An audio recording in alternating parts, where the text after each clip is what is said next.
When I look back, this didn't just give me income, but this has shaped the direction of my career, shaped my mindset, and gave me the exposure that I needed to make future decisions on my journey. And I'm going to be unpacking all of that, what really I came across in each and every one of those industries, what I learned, and how I would balance it all out. Because one of the questions that I really get the most is, how did you do it? How were you balancing it? Obviously, as a mom, a wife, and a caregiver, that was so demanding. But if anything, I'm so proud of that decision that I made to work all these jobs, because they've given me so much. So let's get right into it. In my first year in the UK as a caregiver, I didn't just work one job. I worked in domiciliary, I worked in complex care support work, I worked in care homes, I worked for an agency, and I also worked for the NHS as a bank healthcare support worker. All of this wasn't accidental or incidental, but it was very intentional. I had a clear goal, a clear vision. Part and parcel of that vision was to understand holistically the care industry. As soon as I got here, starting off in domiciliary, I knew this was a broader industry, much wider than what I thought when I first came to the country. So part and parcel of my goals was to really understand, really get to the bottom of how far and wide and deeper this industry was before I could make permanent decisions. And also part and parcel of what drove my decision to really work those 4 jobs was the fact that I had no higher education. And I know this is a conversation that is very contentious, especially in the migrant community, that for you to be able to make it in the diaspora, you need to be well educated. I didn't have all of that. The highest level of education that I had was a college certificate. I had done an apprenticeship training, and all of that I've shared in my previous videos on this channel. So if you want to hear that background story, you go and watch the videos that I've made. A big welcome to my YouTube channel. My name is Florence, and today we're talking about how I worked 4 jobs in my first year in the UK, intentionally, optionally, aware of what it took, and how that has built me to be the person that I am today, the professional that I am today in the industry. So of course, when I entered into the care industry, I had a goal for each and every job that I was taking on. This wasn't just random, but this was very intentional.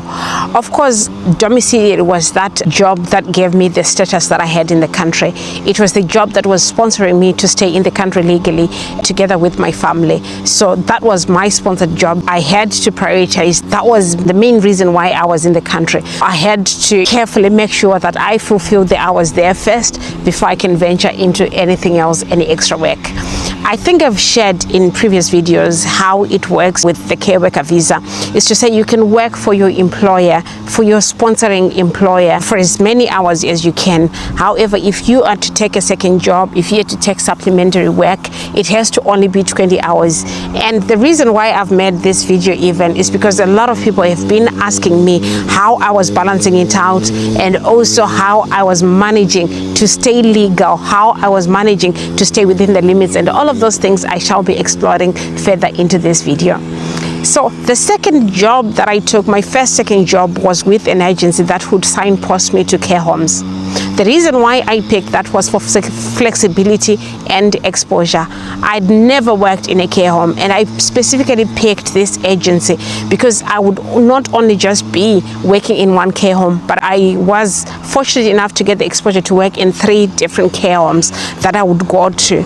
So in those 3 care homes, they catered for different residents with different care needs altogether. So that even widened my understanding of what happens in a care home, the structure, the specialty. One of them was residential for people with dementia, one of them was for palliative care, and the other one was just for the elderly, people who optionally choose to go into a care home. It was a whole different experience altogether. The busyness, the exposure, and when you're working for an agency, sometimes you're just thrown in the deep end, no proper handover. Sometimes, the short staffing, and you still have to deliver. The reason why I'm stressing so much on some of these things is because a lot of people do reach out to me and say, Flo, I really need a second job because I need the money. Yes, it's good to want the second job for the money, but also there is another side that a lot of people do neglect when they are choosing these second job supplementary work. And this I shall be explaining because I've come to realize it firsthand. Part and parcel of what people neglect is how that is building towards your reference portfolio. I think I shall have to do a separate video on the importance of reference portfolios in the country, especially 2-3 years down the line and you're wanting to change jobs and you've been in the country for that long. So for me, it wasn't just going there for the money. For me, I was now building best. I was now building the in-depth understanding of the industry. Part and parcel of that would come across as the references that I was building. So for me, even when I would show up as an agency worker, as a bank worker at these care homes, I gave it my everything. I've come across people who go in and they're just working like a desk lead. They're just floating about and not doing the actual work. For me, I knew why I was going there. I knew what I needed to do in there. And believe you me, this paid out in a huge way later on when I needed the references, and all of my references came from the 3 homes that I'd worked in. So this wasn't just about the money, but it was about something that is even much more deeper than I thought. The flexibility and variety gave me so much more. The third job that I took, and remember, I wasn't going there so that I could make a decision to say what I want to switch to join this industry. No, I was just experiencing before making the big decision to say I want to move from domiciliary. I've shared videos to say I then went on to move from domiciliary to go into the NHS, but that was 2 years later, and after exploring as much as I could, what I could about the industry. So the third job that I took was a support worker role, specialist support worker role. This was for complex care, and this deepened my clinical understanding, responsibility, and higher dependency support. When you are looking after someone or you are looking after a group of people with these complex needs, the level of precision, the level of responsibility that is bestowed upon you, it's out of this world. It's exceptional, and this is what it gave me. Also, part and parcel of why I was moving now towards a more stable second job was because I had realized that whenever you're wanting to change jobs, part and parcel of what employers do ask in terms of references is they need a reference of your current employer. And I had started to realize a certain trend where visa sponsoring organizations and companies were a bit reluctant when it comes to you needing a reference to go to another job. They were a bit reluctant, and in the UK there is no particular law that obliges these organizations to provide these references. There is no law that compels them to do this. So as soon as the quicker I realized it, I was like, you know what, I need a job where I'm permanently contracted to do the 20 hours, and then whenever I'm asked to provide any evidence or any reference of a current employer, they would serve as that. So I applied to this job in particular, and I do remember when they asked me for my references, part and parcel of what my strategy was has always been, it's a no-brainer to be providing. After a year or after some time working in the industry, working in the UK, for me to be providing references from back home.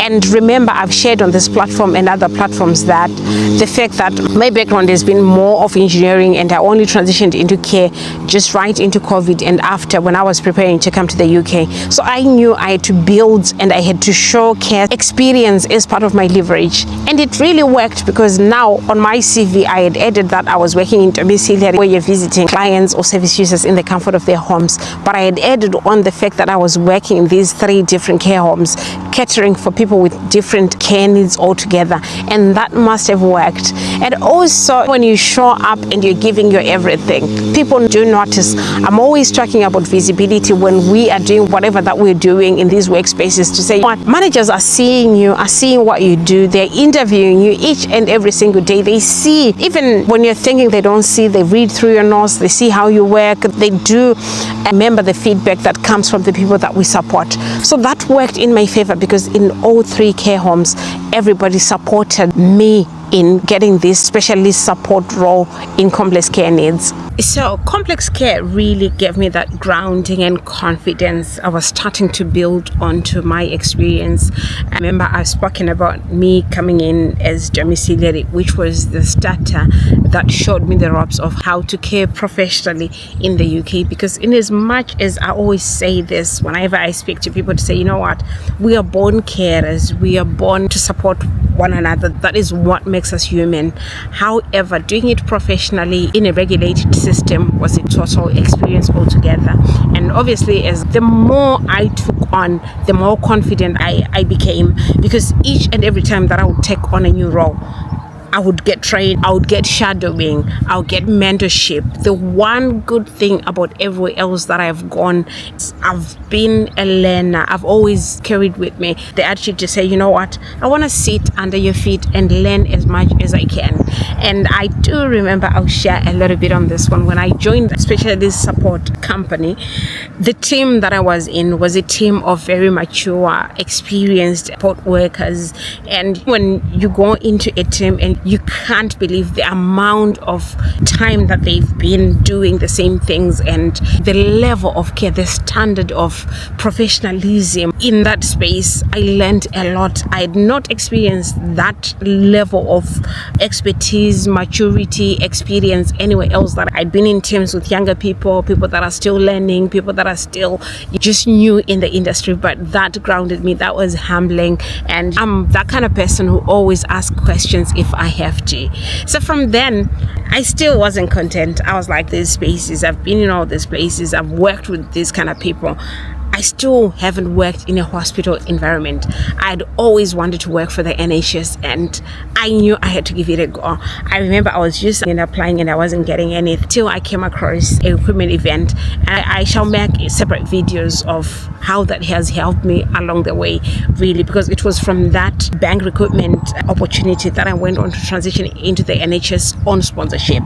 So it's a huge opportunity that a lot of people do underestimate, but I do encourage, if you're watching this video, joining the NHS, even as a bank worker, even as a volunteer, is a huge step, is a huge opportunity that will make you leverage on forthcoming opportunities. Because I've been noticing lately that even in vacancies, they do say experience in the NHS or having previous experience working in the NHS is an added advantage. So don't sleep on this one if you're a migrant and really wanting to pivot.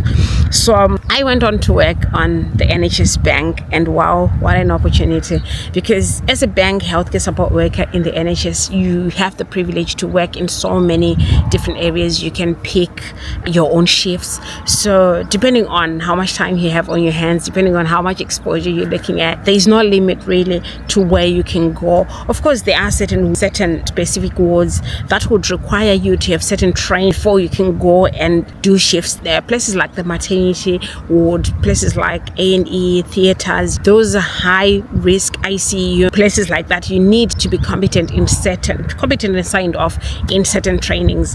However, the training opportunities there are unmatched. What the NHS gave me was exposure to a more structured system and way of working, emphasis on documentation, multidisciplinary teamwork and coordination, working with people from different sectors, different specialties, and feeding back. It was one of the biggest things that I learned as a bank healthcare worker. Team-based coordination, where you're not doing it just on your own, you're not making decisions on your own, but you're doing it together, you're doing it with others for the benefit of the people that you look after. Everything is centered on the people that you support and look after. It's one of the things that I gained working in the NHS. It also showed me that what career progression opportunities are there in the industry, not only in the care sector, but also clinical opportunities, allied health opportunities, physio and rehab, and other sectors really. I know I spoke about raising the standards when I was working in complex care, but this even set the bar even higher because of all the policies and procedures that you have to follow, the standards, the level of auditing, monitoring, and attention to detail. That was just high. And it was through this that I began to see and view where I was going, where the future that I wanted for myself in care. I think it was at this point that I knew, in as much as I had a background in engineering, I knew I wanted to do care all my life. I knew this was where I wanted to be. Let's talk about how this has shaped my career and going forward. It does give you an understanding of the industry. It boosts your confidence, and also it exposes you to different sectors firsthand, not just from hearing, not just from research, not just from listening to what other people have told you, but you get to experience it firsthand. You get to see it firsthand, and you're deciding based on information, based on real experience. So it shaped really my career in care in a big way, my view of the different pathways that I could pursue, what I needed really for me to be able to pursue those things. And also it gave me an exposure to opportunities in the industry in terms of my experience, to say with this experience, this is what is possible for me. If I go on to study that, this is what is possible for me. So I think it was a worthy experience. It's something that I wouldn't trade for anything. So some people would say, well, was it out of confusion? No, my first year doing all these things wasn't out of confusion, and it didn't even confuse my goals and what I want for my career in care, but instead it brought clarity really into what I wanted going forward. And in the end, it's these things that really opened certain doors for me. They gave me a whole different exposure altogether. When I look at it now, when I look at where I have been based on that experience and how rich my CV has become based on that experience, and when I get to certain interviews or when I get an exposure to speak to other people, other professionals, and I'm talking about where I have been, and I do get complimented. I've seen doors opening based on that experience that I built in the first year. Obviously, a lot of people do ask me about how I was balancing it all out, being a caregiver, a wife, and doing all these jobs at once. This requires a high level of discipline, high level of being so organized and structured in every way. Remember, when I started this video, I mentioned something about not just going there just for the money. In my first year, I remember I kept telling myself, you're not doing this for comfort. You're not looking for comfort, but you're looking for exposure, building experience, and also building a reference portfolio. So it was hard work. It was giving my all in each and every shift, in each and every job, regardless of where I would have been. There were times when I had to work 7 days a week. There were times when I had to work double shifts. And this was all intentional. This was all optional. This was all based on what I was building then. Also, when it comes to being a mom, having kids, being a wife, I had to be organized home and away. I had to be organized with the kids, organized with meal preparation, running the household, you name it. When I look back, I always look at how that's when I started really like my meal preps. I started really like knowing which days I do my laundry, my ironing, just being structured like that. And also communicating with the kids, communicating with the husband to say, this is what I'm doing this week, this is what I have to do. And I'm grateful for their support, because I wouldn't have done it without their support. They were there for me from day one. They were so supportive. They were just there. They've just been amazing and brilliant. And the girls, oh my goodness, the maturity, taking on so much and being so organized for all of this to work. There is another question that keeps popping up, and I thought I'll share that side of things really with you. So a lot of people do ask me about the visa rules and how that works, because part and parcel of my visa requirements is that I work 20 hours a week and I can't exceed that. So in my supplementary work. So what I would do is, if I'm to go to the care home, I would do my 12 hours, and then I would say, well, how many hours am I left with that week? 8 hours. I would see whether I go to do my specialist support work that week, or I'll go and pick a half a shift in the NHS. The rules do not really say you have to do the 20 hours for one employer. So you can spread your hours across everybody for as long as you're keeping it under 20 hours. And the reason why I'm so confident to say it's possible is because up to date, I haven't really been in trouble with the law. I remember when I was applying for my visa, when I switched then to go into the NHS, I was a bit like, oh my goodness, now it's going to be a true reflection of what I've been, because they look at where you've been working, all of that, how the home office works. And I was like, like, oh my God, if there's anything that I've done that is outside the law, probably my visa would be denied or anything. But it came out, I think in 3 days I'd gotten my visa to move from the domiciliary camper to the NHS, and no issues, and up to date, no issues whatsoever. So the most important bit is for you to keep on top of your 20 hours in your second jobs, whichever way you want to do it. You can say, well, this week I'm doing the NHS 20 hours, next week I'll do my specialist support work 20 hours. The other thing as well that I would want to mention when it comes to working so many jobs in the UK, which is something that I do encourage if you can manage it, is the fact that I was always open wherever I would go. I do remember I've spoken so much about the team that I worked with when I was doing specialist support work.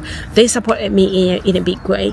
I would provide my availability, because remember, I was working in domiciliary and it was so hard to get your rota all sorted. But as soon as I knew what availability I had, I would just reach out to them and say, well, here is my availability, and they would work it out for me to say, you know what, we'll try and accommodate you. Same thing when I worked in the care homes, because I'd become so reliable and I'd become a dependable bank staff for them. Even when I would tell them I can't do the full 12-hour shift because of commitments, because of childcare, they would say, just come whatever time, and we do appreciate, obviously because of short staffing and things like that. So when it comes to really doing these things, you have to make sure it's aligning with your goals, it's aligning with the things that you want for yourself, things that you want for your career. I always say, I'm grateful I built that base, I built that in-depthness and understanding of the sector earlier on in my career abroad, and I'll continue to talk about all those decisions, because I think it's only now that I'm in my 4th year that I'm beginning to see the results, and I'm liking where things are at the minute. So guys, my take on all of this is, if you are early on in your career, and well, even if you're late on, if you're a caregiver, build experience first, build exposure first. It will help you going forward.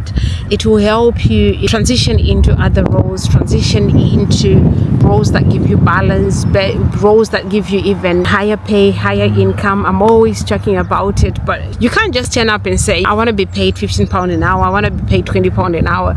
They need proof. You need to show that you're worth that much, and mostly this is based on training, competence, experience, and also the confidence to take on these things. So it's really important. 4 years, 5 years into this career, into this job, you would want to start to see the results of it. But these results, you build up the experience, you build up your value and worth. I'm always talking about transitioning into roles that give you balance, that give you more, that will make you earn more, because I do talk to a lot of people. People are crying, cost of living is high, people are crying, bills are high, but then crying alone is not enough. People are crying if we don't get our indefinite leave to remain, to spend 15 years doing this. It depends with what you're doing, because I've come across people that are now doing better. I've seen better. I also want better, and I shall be sharing with you the steps that I'm taking towards that betterment. So that's all I had for you in this video. I'll see you in my next one. Bye.